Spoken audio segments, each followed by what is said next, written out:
The room went silent when they walked in. My parents. Two strangers wearing familiar faces, smiling like they owned me. "We're your guardians," my father announced, his voice steady, rehearsed. My mother nodded beside him, eyes glittering with greed. Guardians. The word cut deeper than any knife. Because 15 years ago, they weren't guardians. They weren't even parents. They left me on a doorstep like unwanted luggage. And now they sat across from me at my aunt's will reading, waiting to collect what they thought was theirs. The house, the money, my aunt's legacy. They didn't notice the folder in front of me. They didn't see the trap already set. I was 12 the day they disappeared. One fight too many. One bill too late. And just like that, they walked out. I still remember the way my father's taillights vanished down the street. My mother didn't look back. My aunt found me crying on the porch. She didn't ask questions. She just pulled me into her arms and said, "You're mine now. I'll take care of you." And she did. She gave me more than food and shelter. She gave me dignity. She taught me control, discipline, patience. Revenge, she once told me, isn't about anger. It's about timing. When she died, something inside me broke. But grief wasn't the only thing that arrived at her funeral. My parents showed up too, bold as ever. Hugs, crocodile tears, empty words about family. That's when I realized what they wanted. Not me, her money. And that's when the planning began. I didn't push them away, not yet. Instead, I let them back in. I let them talk. I let them dream out loud about the life they'd live with our inheritance. They called me kiddo again. They asked about my plans.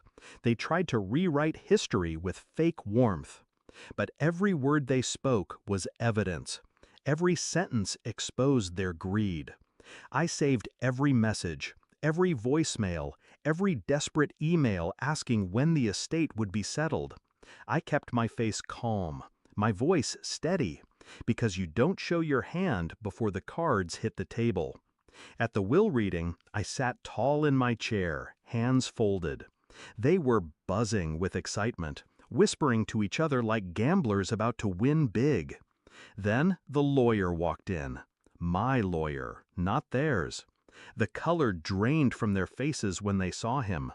I had anticipated their move months earlier. Legally, they had no claim. They'd abandoned custody years ago. But greed makes people reckless. They had filed a petition to be recognized as my legal guardians retroactively, thinking they could step in now that money was on the table. What they didn't expect was the evidence I had prepared. Emails begging me to hurry things along. Texts about how we deserve this after everything we sacrificed. A recorded call where my father said the words, "She owes us. We made her. She wouldn't have survived without us." I slid the folder across the table. My lawyer opened it like a blade. Every page was a cut. Every signature a wound. Their smiles cracked. Their hands shook. By the time the lawyer finished reading, they weren't parents. They weren't guardians. They were strangers caught red-handed. My father tried to recover first.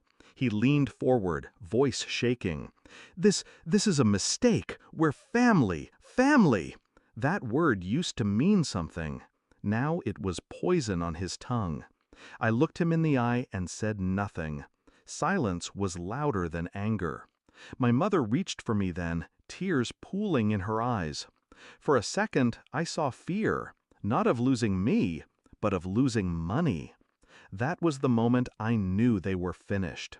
The lawyer closed the file.